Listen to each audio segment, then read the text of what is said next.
Hello everybody, and thank you for the invitation. I would like to start a project about Unicode called Decode Unicode.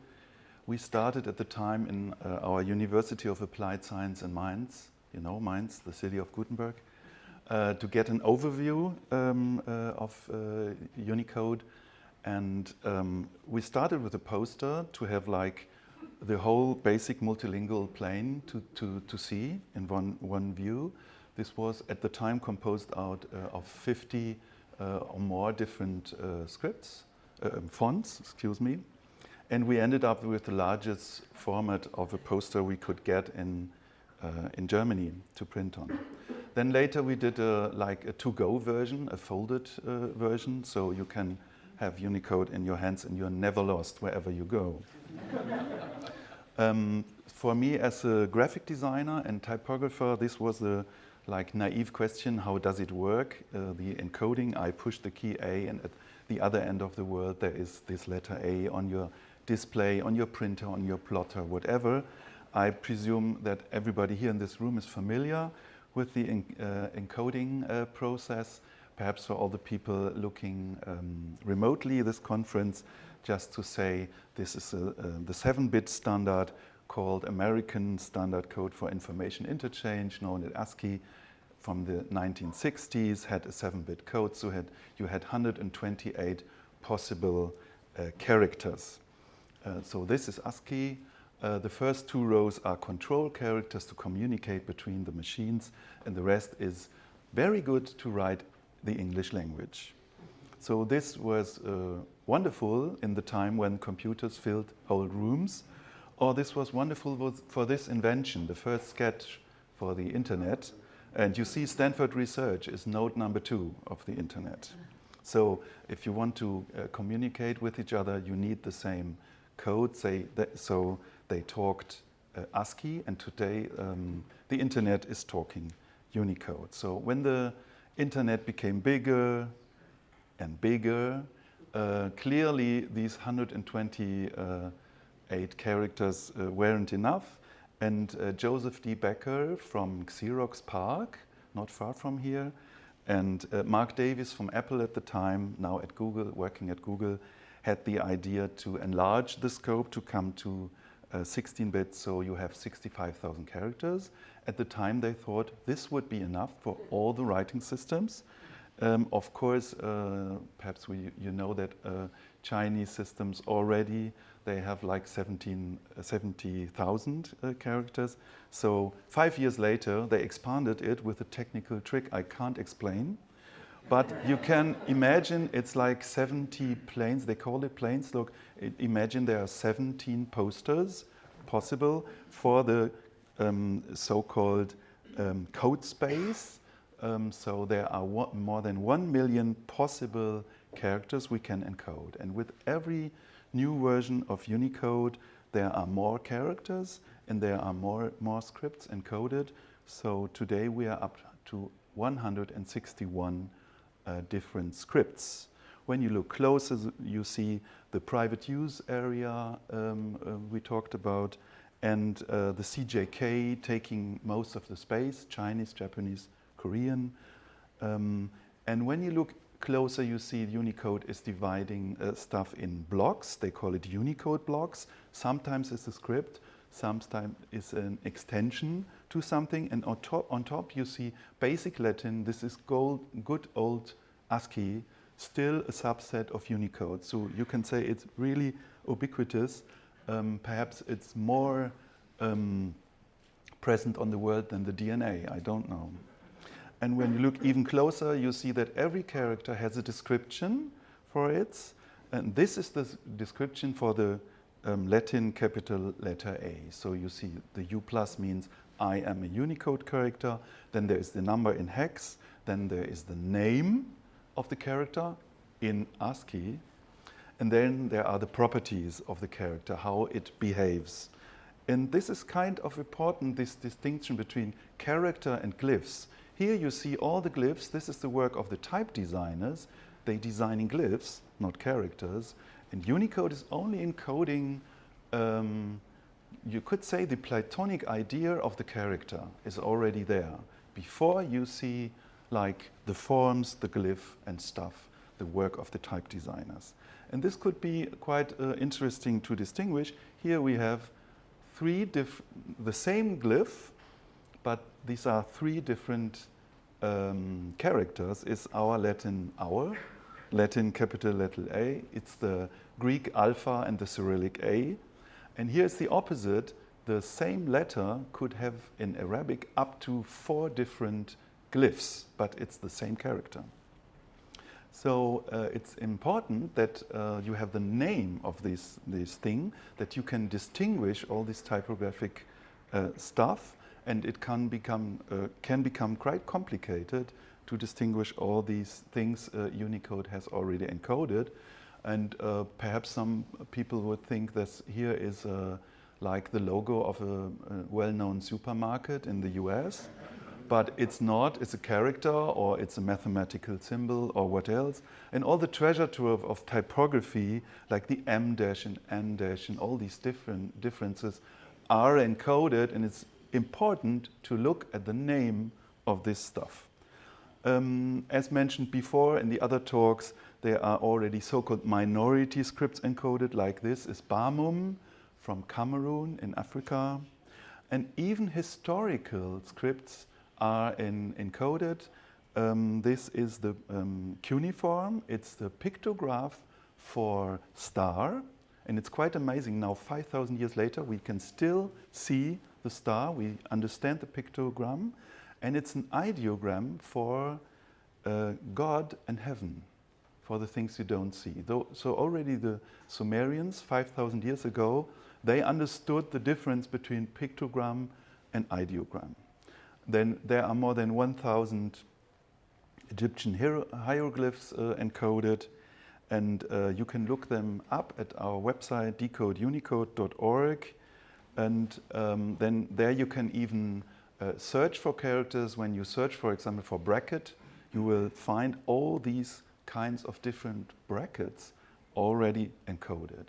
And in 2011 we published a book with all these characters. There's a Japanese edition now, and we have printed all the code charts. We discussed these special characters and the stories behind the characters. For the Chinese characters, we printed them on Bible paper to get the weight of the book below 2 kilograms. So who is behind Unicode? Unicode is a non-profit, but behind is the whole Silicon Valley. And these people, with their voting rights, a full member is $50,000 a year. They decide which character we will have next year on our smartphone computer, and they decide the emoji too, the next version of emoji. All this is done via proposal, and Anshuman will tell you the way in the next talk how to get to this encoding and proposal stuff. So it's fair to say Unicode is some kind of assembly of the United Nations of type. Every culture should be there. And for me, it's not just a technical achievement, it's really a cultural achievement of mankind that we are talking, you could say, all the same with one code. The world is really talking with one code. In this process of update and now yet a yearly update of Unicode, at one time I had this naive question, okay, how many scripts are still there? When is the job done? And this led to the Missing Scripts project. And as Thomas mentioned this morning, it's a joint venture of Atelier National de Recherche Typographique à Nancy en France and Institut Design Labor Gutenberg, my school, and the Script Encoding Initiative from Dr. Deborah Anderson. And she helped to encode more than 90 scripts already in 20 years, a body of work to get them through the Unicode process. And on her website, there was this small line on top saying over 100 scripts aren't encoded yet. So what's a script? Our definition is this: a writing system is a set of graphic characters that provide a visual representation of one or more human languages. So for us, emoji is not a writing system, and traffic signs are not a writing system. But it could be complicated, so to really understand what's really a script, there are scholars saying this of the archaic Greek, these are all different scripts. Like in the talk you heard, we could discuss when is it the same, it's a glyph variant or it's a new script. And of course for us this is the script Greek. But it's not that simple. You could argue that Chinese is one script, or you could argue that Chinese is at least 4 different scripts in the history, but you could see it's as an evolution of like 50 different scripts, whatever. Today there will be a talk about Oracle Bone, the first script. So to our count, there are 292 known human scripts. And this is not that much when you compare them to the more than 7,100 living human languages. To promote this idea, we worked on a poster and a website, and we had a typographic work to find a reference glyph for each and every of these scripts. So when it is an alphabet, we choose the letter A.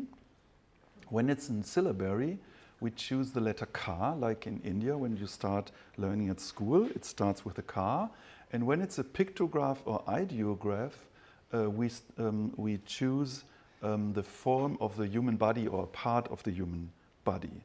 Of course, we looked at reference glyph for the not yet deciphered script. To our count, there are 7 or 8, I think, not yet deciphered scripts. And these are the people working on it. Later you will have a talk from Morgan too. Arthur Francetta and Morgan Pearson were the students at ANRT working on this. Jérôme Knebusch worked on the already encoded glyphs.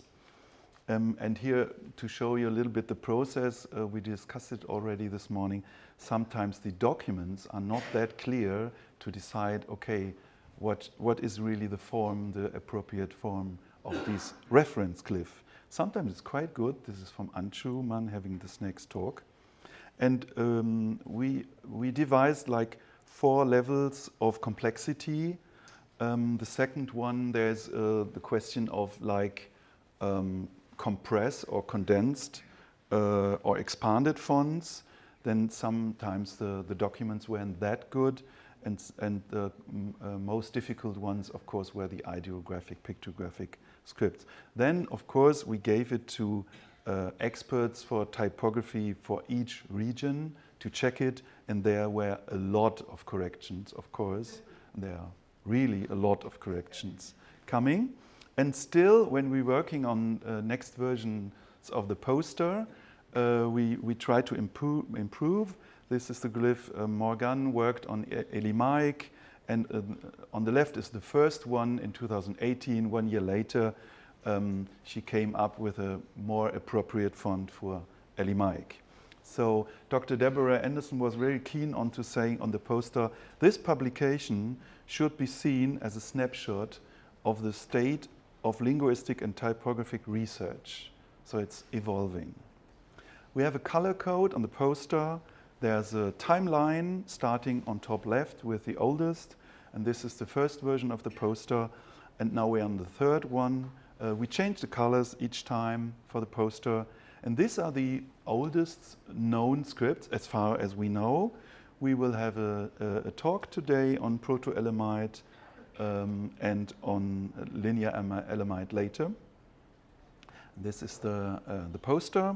And I'm very pleased that, especially for this conference, we will have the first foldable version. So it's the 4th edition of the poster.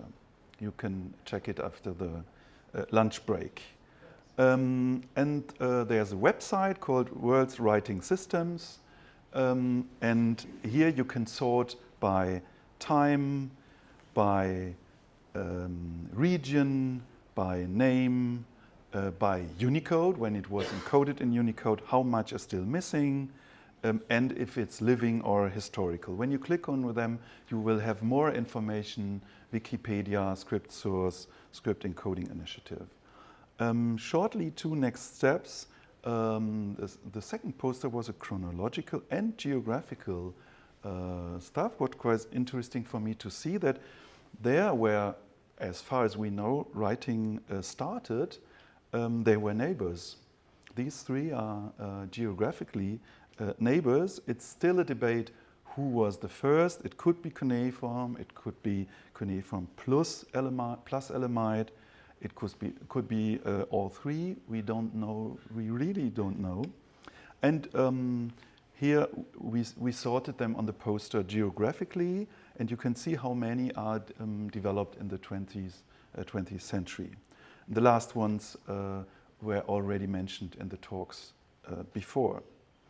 So this is the second poster. And to give you a sneak peek on the work I'm still working on, perhaps for next year, perhaps for 2025, it's when you have this 292 reference glyphs, you could think of a family tree. I.J. Gelb had one in his book, and well, this is the Western view of the Latin script, was a straight line from Proto-Elamite to the end, and you see that Indic scripts, there's just one point saying Indic. Yeah. Of course, this is 60 years old, but still, we thought of, there you have the straight line of like the way to Latin, and nothing happened after the year 700. So the idea, it's really the first draft is to be very careful with the lines we are drawing, but could we come up with some kind of family tree? I'm showing this now for the first time.